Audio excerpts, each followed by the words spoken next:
Kayamkulam Kandalloor Madambil government UP. സ്കൂളിൽ നിർമ്മിക്കുന്ന പുതിയ കെട്ടിടത്തിന്റെ നിർമ്മാണ ഉദ്ഘാടനം നടന്നു. Advocate U. പ്രതിഭ എം.എൽ.എയുടെ അഭ്യർത്ഥന പ്രകാരം 2025-2026 സംസ്ഥാന പൊതുവിദ്യാഭ്യാസ വകുപ്പിൽ നിന്ന് അനുവദിപ്പിച്ച് ബഡ്ജറ്റിൽ ഉൾപ്പെടുത്തി 1 കോടി രൂപ വിനിയോഗിച്ചാണ് പൊതുമരാമത്ത് വകുപ്പ് കെട്ടിട നിർമ്മാണം നിർവഹിക്കുന്നത്. കണ്ടല്ലൂർ ഗ്രാമപഞ്ചായത്ത് പ്രസിഡന്റ് അഡ്വക്കേറ്റ് എസ്. സുനിൽകുമാർ അധ്യക്ഷത വഹിച്ചു. Advocate U. പ്രതിഭ എം.എൽ.എ കെട്ടിട നിർമ്മാണോദ്ഘാടനം നിർവഹിച്ചു.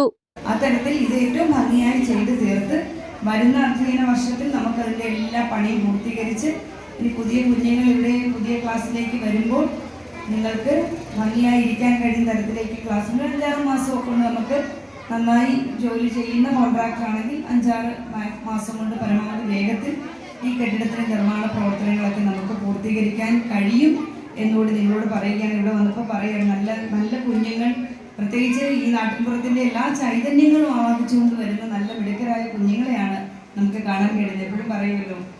കണ്ടല്ലൂർ ഗ്രാമപഞ്ചായത്ത് വികസനകാര്യ standing committee chairman Kolath Babu സ്വാഗതം ആശംസിച്ചു. പൊതുമരാമത്ത് വകുപ്പ് കെട്ടിട വിഭാഗം executive engineer I. Ramla Beevi report അവതരണം നടത്തി. Muthukulam block panchayat president T. S. Thaha മുഖ്യ അതിഥിയായി പങ്കെടുത്തു.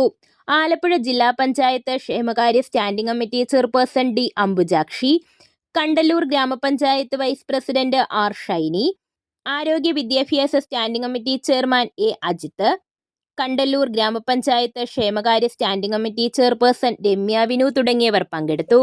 News bureau, Kayamkulam.